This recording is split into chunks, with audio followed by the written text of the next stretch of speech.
दिसंबर को Christmas day मनाया जाता है। इस मौके पर खास करके जो चर्च है उसको सजाया जाता है और इस मौके पर हम पटना के बांकेपुर में पहुंच चुके हैं, जहां पे कि आप देख सकते हैं चर्च का नजारा किस तरह से चर्च को सजाया गया है। 25 तारीख को ईसा मसीह का जन्मदिन होता है। इस मौके पर चर्च को सजाया जाता है और खासकर जो ईसाई धर्म के जो लोग हैं उनका वो ईसा मसीह का ये जन्मदिन मनाते हैं 25 दिसंबर को। इसको लेकर देखिए चर्च में किस तरह से तैयारियां हैं और लगातार यहाँ पे जो रंग रोगन का कार्यक्रम हो या सौंदर्यीकरण का कार्यक्रम हो, तमाम जो चर्च की में तैयारियां हैं वो अब मतलब कि समाप्ति के दौर पे है, क्योंकि कल 25 तारीख और इसको लेकर अब काफी जो ईसाई धर्म के लोग हैं उनमें उत्साह रहता है और खासकर ईसाइयों का महत्वपूर्ण त्योहार है। और इस मौके पर आप देख सकते हैं कि किस तरह से चर्चों में सजाया गया है और झालर हो या लाइटिंग का काम हो, तमाम जो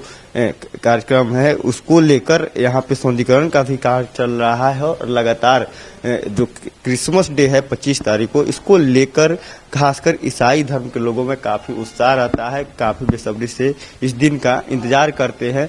लगातार आप देख सकते हैं किस तरह से जो यहाँ पे जो चर्च की जो सौंदर्यीकरण के लिए जो यहाँ पे काम चल रहे हैं, इस काम को लेकर काफी मजदूर लगाए गए हैं। बाहर की साफ सफाई भी हो रही है, क्योंकि भारी संख्या में अन्य धर्म के लोग भी जो है इस क्रिसमस को धूमधाम से मनाते हैं और इस धर्म में एक दूसरे को गिफ्ट देने की परंपरा होती है और एक दूसरे को गिफ्ट देते हैं। और लगातार देखिए किस तरह से जो चर्च की है सौंदर्यीकरण की तैयारियां हो रही है। लगातार जो बाहर का भी नज़ारा आपको हम दिखा रहे हैं कि किस तरह से लगातार रंग रोगन हो या तमाम जो यहाँ पे सफाई की व्यवस्था हो या लोग की आने की व्यवस्था को लेकर यहाँ पे किस तरह से लगातार सभी को बैरिकेडिंग किया जा रहा है और लगातार द्वार गेट बनाया गया है और साफ सफाई को लेकर भी यहाँ पे मजदूर लगाए गए हैं। और जो चर्च प्रशासन है उसके द्वारा भी यहाँ पे सुरक्षा के इंतजाम को लेकर जिला प्रशासन के का भी यहाँ पे मुस्तैदी रहती है। और लगातार लोग, क्योंकि यहाँ पे ज़्यादा भीड़ बढ़ जाती है, क्योंकि पटना के गांधी मैदान का इलाका है और यहाँ खासकर पूरे पटना से लोग यहाँ इस चर्च में आते हैं और यहाँ पे चर्च में 25 तारीख को यहाँ पे ईसा मसीह के जन्मदिन मनाते हैं और एक दूसरे को गिफ्ट देते हैं। लगातार ये परंपरा है जो कि ईसा मसीह के जन्मदिन मनाने को लेकर और ईसाई धर्म के लोग काफ़ी इसे उत्साह के साथ मनाते हैं। अपने सहयोगी बाबर के साथ पटना से T45 के लिए प्रिंस कुशवाहा। इस वक्त हम मौजूद हैं जॉर्ज पंचम के चर्च में और हम बात करेंगे अनिल पादरी जी हैं जो चर्च के पादरी हैं। इस चर्च के इतिहास को लेकर के बताया जाता है, जॉर्ज पंचम का ये चर्च है काफ़ी पुराना, क्या इतिहास है इसका? सबसे पहले दर्शकों को मेरा नमस्कार। द होली सेवियर चर्च आरा भोजपुर बिहार एक आरा की शान है। कहा जाता है आरा जिला घर बा कौना बात के डर बा। इस चर्च में जॉर्ज पंचम एक दिन के लिए आराधना करने के लिए आए थे, उनके लिए इसका निर्माण किया गया। किंग जॉर्ज पंचम के याद में एक आरा में रोड है और जो 1.5 किलोमीटर दूर है, जिस पर रेड कारपेट बिछाकर उस महान राजा जॉर्ज पंचम का स्वागत किया गया ताकि वे चर्च में आके परमेश्वर की आराधना करें। तो ये चर्च जो है एक शान है, जहाँ बड़े श्रद्धा भक्ति के साथ आरा के लोग यहाँ आराधना करने के लिए आते हैं, प्रभु यीशु के संदेशों को सुनते हैं। 10 वर्षों से चर्च बंद था ये और उसके बाद कई वर्षों तक ये चर्च बंद था और 10 वर्षों से यहाँ पर प्रार्थना हो रही है। तो क्या रीज़न रहा है इस बीच में, क्या समझ?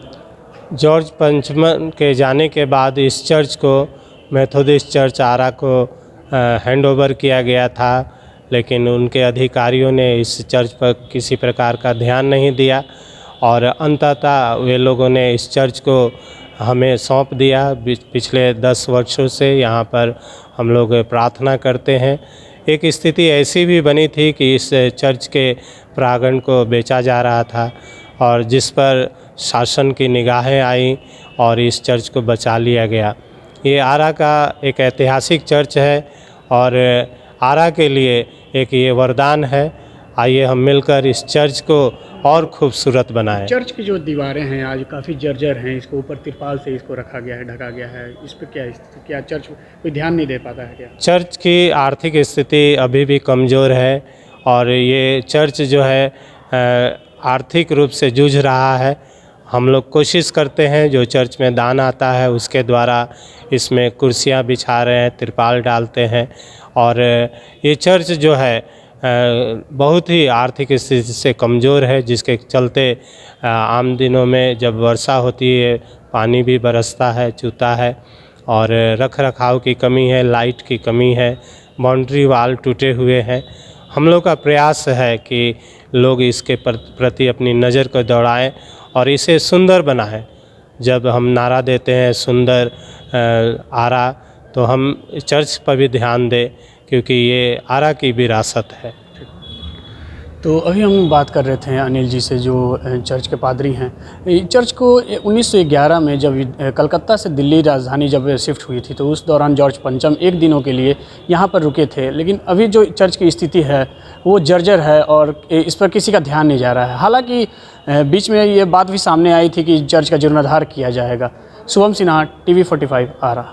नमस्कार, मैं हूं सोनू केसरी, आप देख रहे हैं TV 45। तो फिलहाल मैं बता दूं, मैं हज़ारीबाग के नया बस स्टैंड में हूं, जहां एक चर्च है।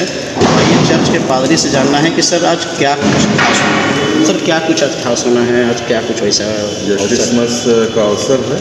आज प्रभु यीशु ख्रिस्त के जन्म पर हम लोग मनाते हैं। इसके बाद आराधना स्तुति के द्वारा से परमेश्वर की महिमा करते हैं और उसके उस आनंद को हम लोग पाते हैं। तो आज यहाँ संत स्टीफन चर्च नया बस स्टैंड के पास जो चर्च है, CNI चर्च, इस चर्च में आज आराधना होगी। 5 बजे जागरण आराधना होगी। उसके बाद मिडनाइट में 11:30 बजे रात में प्रभु भोज का अनुष्ठान किया जाएगा। और इसी के साथ साथ फिर कल 25 तारीख जो प्रभु यीशु ख्रिस्त का जन्म पर्व है, कल सुबह भी 7 बजे से प्रभु भोज का अनुष्ठान किया जाएगा।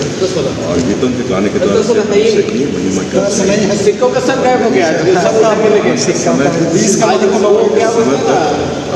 आज आराधना के तुरंत बाद फिर केक और कॉफ़ी का भी वितरण होता है, हर एक के लिए है, सब उसमें शामिल हो सकते हैं। और यह एक प्रेम का संदेश जो सभी लोगों के लिए है, इसे हम सभी लोगों तक पहुंचाना चाहिए। तकरीबन कितने लोग यहाँ पर आते हैं? क्या संध्या की आराधना में लोग कम रह सकते हैं, लेकिन मध्य रात्रि मिडनाइट की आराधना में लगभग 400 से 500 लोग होंगे। और उसके बाद कल सुबह की आराधना में भी 500 से अधिक हो सकते हैं। सर क्या कुछ गुण रहती है, क्या कुछ यहाँ खास होता है सर यहाँ के चर्च में क्या कुछ खास होता है सर? खास बात ऐसा है कि प्रभु यीशु ख्रिस्त के जन्म पर्व है, आनंद के साथ लोग मनाते हैं, आराधना स्तुति करते हैं। सभी लोग एक दूसरे से मिलते हैं, अपने को मानते हुए एक दूसरे से प्रेम और मेल मिलाप का संदेश मिल देते हैं। और जैसे कि बोले कि 500 लोगों को प्रसाद में क्या कुछ करेंगे? प्रसाद के रूप में जो हमारे मसीही हैं उनके लिए प्रभु भोज का अनुष्ठान किया जाता है, जो रोटी और राक्षस के रूप में हम लोग प्रभु को ग्रहण करते हैं। और बाकी लोगों के लिए तो सभी पे, बाकी जो सभी लोग आते हैं उनके लिए केक और कॉफ़ी का प्रबंध। चलिए फिलहाल यहाँ के पादरी साहब से हम लोगों ने जाना है कि क्या कुछ आज क्रिसमस को खास होना है। मैं सहयोगी कैमरा पर्सन के साथ सोनू केसरी, हज़ारीबाग। क्रिसमस को लेकर अंतिम तैयारियां चल रही है। पूरे चर्च को रंग रोगन किया गया है, रंग बिरंगी लाइटें से सजाया जा रहा है।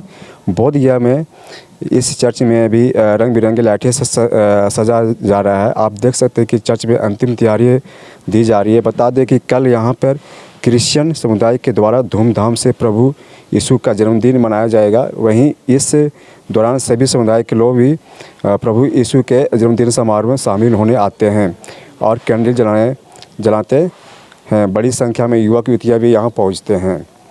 गया से TV 45 मनोज कुमार।